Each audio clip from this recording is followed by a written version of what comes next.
नमस्कार। आज हम बात कर रहे हैं वोट चोरी विवाद की। आज के लिए भारत में काफ़ी छाया हुआ है। 10 अगस्त 2025 तक तो ये एक बड़ा ट्रेंडिंग टॉपिक बन गया है। जी हाँ, बिल्कुल काफी गरमाया हुआ है ये मुद्दा। और हमारे पास कुछ हालिया रिपोर्ट्स और लेख हैं हम्म। जो इस पूरे मामले को इसके तथ्यों और आरोपों को सामने रख रहे हैं। सही। तो आज हम इसी की तह तक जाने की कोशिश करेंगे, समझेंगे कि भाई कांग्रेस पार्टी के आरोप क्या हैं, बैंगलोर सेंट्रल में क्या मिला और चुनाव आयोग क्या कह रहा है। हाँ, मतलब इस सारी जानकारी को थोड़ा सरल करके समझने की कोशिश। बिल्कुल, क्योंकि ये सिर्फ सियासी बयानबाजी नहीं है, इसमें कुछ चौंकाने वाले आंकड़े भी हैं, चुनावी प्रक्रिया पर सवाल उठाने वाले। हाँ, वाकई। तो चलिए देखते हैं कि माजरा क्या है। शुरुआत करते हैं कांग्रेस पार्टी के मुख्य आरोपों से। राहुल गांधी भी काफी मुखर रहे हैं। बैंगलोर सेंट्रल में क्या मिला है खास? वो 1 लाख से ज्यादा फर्जी वोटरों वाली बात। जी हाँ, देखिए ये सिर्फ एक बड़ा नंबर नहीं है।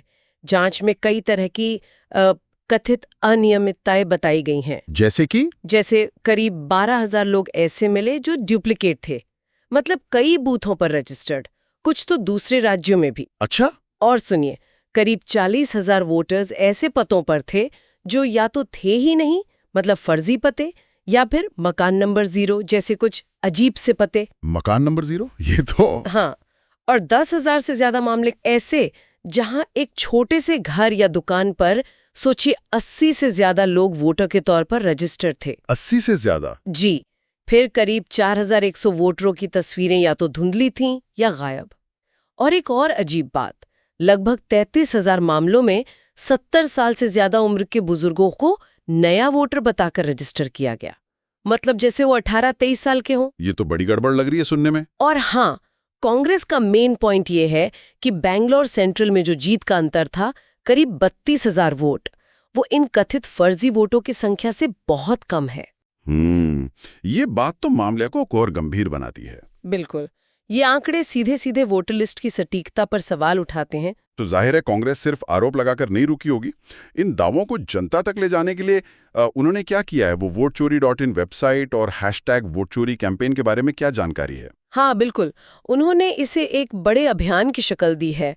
वोटचोरी.in वेबसाइट है, हेल्पलाइन है, जहां लोग जाकर डिजिटल वोटर रोल की मांग का समर्थन कर सकते हैं या कोई गड़बड़ी दिखे तो बता सकते हैं। और लोग जुड़ रहे हैं इससे? हाँ, बताया जा रहा है कि शुरुआत में ही घंटों में 20,000 से ज्यादा डिजिटल सर्टिफिकेट जारी हुए। सोशल मीडिया पर भी #वोटचोरी का जिक्र करीब 900% बढ़ गया। बाप रे। जी। इसके अलावा इंडिया ब्लॉक के सांसद चुनाव आयोग तक मार्च करने की भी बात कर रहे हैं और कांग्रेस ने वोटर अधिकार यात्रा भी शुरू करने की घोषणा की है। लगता है चुनाव आयोग पर दबाव बनाने की पूरी कोशिश है। अच्छा, ये तो हुई कांग्रेस की तरफ की बात, लेकिन चुनाव आयोग, उनका क्या कहना है इस सब पर? उनका पक्ष भी तो जानना बहुत जरूरी है। जी बिल्कुल, चुनाव आयोग ने इन आरोपों को खारिज किया है। उन्होंने सबूतों की प्रामाणिकता पर ही सवाल उठा दिए हैं। सबूतों पर सवाल कैसे? उन्होंने एक शकुन रानी का उदाहरण दिया, कहा कि शुरुआती जांच में वोट तो एक ही बार डाला गया मिला और जो दस्तावेज दिखाए गए वो चुनाव आयोग के थे ही नहीं। आयोग ने राहुल गांधी से कहा है कि या तो वो तय प्रक्रिया के तहत सबूत दें या फिर सार्वजनिक रूप से माफी मांगे।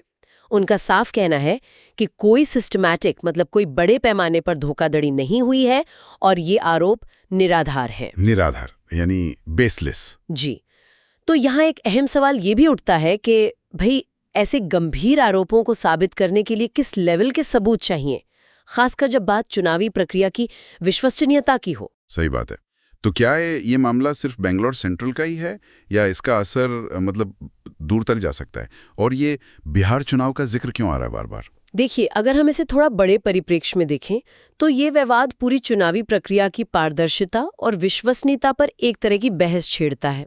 अब आरोप साबित हो या ना हो, पर वोटरों के भरोसे और चुनावी सुधारों की जरूरत पर चर्चा तेज हो गई है। हाँ, वो तो है। और बिहार चुनाव का संदर्भ इसलिए अहम है क्योंकि कांग्रेस शायद इस मुद्दे को वहां भी उठाएगी, चुनाव आयोग पर दबाव बना सकती है कि चुनाव से पहले डिजिटल वोटर रोल जारी करें। तो ये मुद्दा शायद आगे भी गर्माता रहेगा। समझ गया।